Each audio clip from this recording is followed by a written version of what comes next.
പേടിയല്ല, എൻ്റെ കാലൊക്കെ വേദനയാണ്. എൻ്റെ കാലിൻ്റെ പാദം മുതൽ വിരലുകൾ എല്ലാം വേദനയാണ്.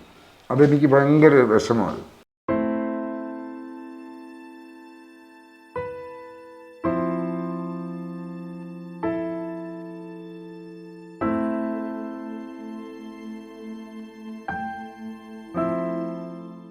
ഈ ലോകം ഒരുപാട് തവണയൊന്നും അയാൾക്ക് കാണാൻ കഴിഞ്ഞിട്ടില്ല.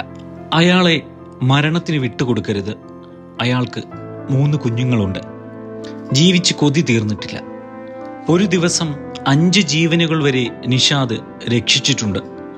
പുനലൂർ വെഞ്ചേമ്പിൽ പുഷ്പമംഗലത്ത് സഹോദരിയുടെ വീട്ടിലാണ് ഉമ്മയും 3 മക്കളും ഭാര്യയുമായി നിഷാദ് ജീവിക്കുന്നത്. പുനലൂർ താലൂക്ക് ആശുപത്രിയിൽ ആംബുലൻസ് ഡ്രൈവറായിരുന്നു.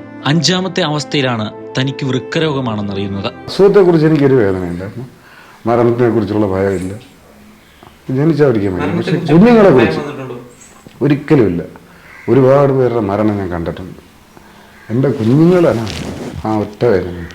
ഈ അസുഖം കണ്ടുപിടിച്ച നാൾ തൊട്ട് എൻ്റെ കൂട്ടുകാരെല്ലാവരും പറഞ്ഞ് മാറ്റി വെക്കണം. ഞാൻ ഒരാളെ അറിയിക്കാതെ മാക്സിമം സന്തോഷത്തിൽ പോവുക എന്നുള്ളൊരു ഇതിലാണ്. ഇപ്പം പിന്നെ എന്ന് പറഞ്ഞാൽ ജോലി ചെയ്യാൻ വയ്യ.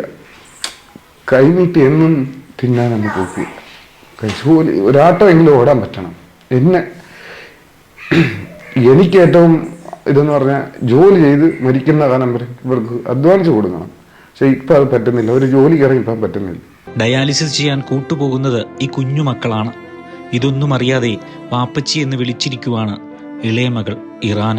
എല്ലാം അറിഞ്ഞും കണ്ടും കേട്ടും വളർത്തിയ മകന്റെ അവസ്ഥ കാണുമ്പോൾ ഉമ്മ വിങ്ങിപ്പൊട്ടുന്നു.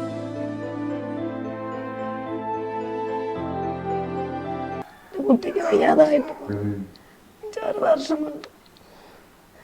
വയ്യാതായ ഒട്ടും ജോലി എടുക്കാൻ പോകാൻ വയ്യ. ആട്ടം ഓടാൻ വയ്യ. ഞാൻ ഇവിടെ പണിക്ക് കയറിപ്പോയ എൻ്റെ കുഞ്ഞുങ്ങളുടെ ചിലവ് തുമ്പശ്ശേരി സിബിയിലാണ് പോയി പണി ചെയ്തുകൊണ്ടൊന്ന് കിട്ടുന്ന പൈസ കൊണ്ട് എൻ്റെ കുട്ടികളുടെ ചിലവ് കഴിയുന്നു. ഭയം നിറഞ്ഞു നിൽക്കുന്ന ഭാര്യ ഷംലയ്ക്കൊന്ന് ഉറക്കെ കരയാൻ പോലും കഴിയുന്നില്ല. എപ്പോഴും പേടിയാ. ഡയാലിസിന് പോകുമ്പോഴും രാത്രി ഉറങ്ങുമ്പോഴൊക്കെ എണ്ണീറ്റിരുന്ന് നോക്കും ഞാൻ. പെട്ടെന്ന് വയ്യാതാവും. തനിക്ക് എന്തെങ്കിലും സംഭവിച്ചാൽ പറക്കമുറ്റാത്ത 3 കുഞ്ഞുങ്ങൾക്ക് ഇനി ആര് എന്നുള്ള ചോദ്യമാണ് നിഷാദിന്റെ മുൻപിൽ നിഴലിച്ചു നിൽക്കുന്നത്. ആരുടെയും മുൻപിൽ കൈനീട്ടാൻ ആഗ്രഹിക്കാത്ത നിഷാദ് തന്റെ ജീവൻ നഷ്ടപ്പെടാതിരിക്കാൻ നിങ്ങളുടെ മുമ്പിൽ കൈ നീട്ടിപ്പോവുകയാണ്. നിഷാദിന്റെ ഉമ്മയുടെ വരുമാനവും സുഹൃത്തുക്കളുടെ സഹായവുമാണ് ഇപ്പോൾ ഉള്ളത്. എമർജൻസി ആയിട്ട് ഉടനെ തന്നെ ചെയ്തേ പറ്റത്തുള്ളൂ. അപ്പം ഞങ്ങളുടെ കൂട്ടുകാരുടെ ഇടയ്ക്ക് ചെറിയ എമൗണ്ടേ പിരിഞ്ഞ് കിട്ടത്തുള്ളൂ. പെങ്ങളുടെ വസതിയിൽ വാടകരഹിതമായി അവർ താമസിക്കുന്നു എന്നുള്ളതാണ്. അത് പെങ്ങളുടെ ഒരു കരുണയുടെ ഭാഗമായിട്ട് ആ ഒരു കുടുംബത്തിന് അങ്ങനെ ഒരു താങ്ങ് കിട്ടി എന്നുള്ളതാണ്. അല്ലാതെ സ്വന്തമായി വീടോ കാര്യങ്ങളോ ഉള്ളവരല്ല. ദൈവങ്ങളെ, നിഷാദിന് നിങ്ങളെയൊക്കെ വിളിച്ച് മതിയായിട്ടില്ല. എല്ലാവരും ചേർന്ന് ഈ 38-കാരനെ സഹായിക്കണം. എൻ്റെ അടുത്ത് എല്ലാവരും പോയി ചോദിക്കും. ഞാൻ പള്ളി പോകുന്ന സമയത്ത് ഇരുന്ന് ഇവിടെ നിന്ന് മൊബൈലിൽ കളിച്ചുകൊണ്ടിരിക്കുമ്പോൾ ഇവിടെ പലപ്പോഴും എൻ്റെ പെണ്ണും ചോദിച്ചിട്ടുണ്ട്, അമ്മച്ചി ചോദിച്ചു, നിനക്ക് പള്ളി ഇറങ്ങിപ്പോൾ കൂടെയാണ്. ഞാൻ അന്നേരം പോലെ നീൻ്റെ ജോലിയൊക്കെ പറഞ്ഞ് ഞാൻ അവിടെ ഇരിക്കും. കാര്യം ആ വേദന അവരുടെ അടുത്ത് പറഞ്ഞിട്ടില്ല അന്നേരം.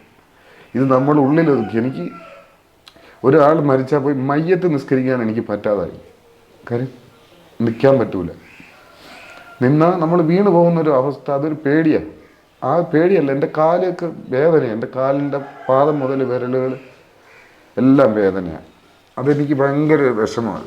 നിഷാദിന്റെ കൂടുതൽ വിവരങ്ങൾ നേരിട്ട് വിളിച്ചു ചോദിക്കണം. അക്കൗണ്ട് നമ്പരും ഫോൺ നമ്പരും വിലാസവും ഇതാണ്. നിഷാദിനെയും കുടുംബത്തെയും നമ്മൾ മറന്നു പോകരുത്. അയാൾക്ക് നിരവധി ജീവനുകൾ രക്ഷിക്കാനുള്ളതാണ്. ഈ ചെറുപ്പക്കാരനെ ജീവിതത്തിലേക്ക് തിരിച്ചു കൊണ്ടുവരണമെന്ന ലക്ഷ്യത്തോടെ ഇന്ത്യയിലെ ആദ്യത്തെ സഹകരണ മീഡിയ പ്രൊഡക്ഷൻ ഹൗസായ ഐക്യൂബ്സ് നിർമ്മിച്ചത്.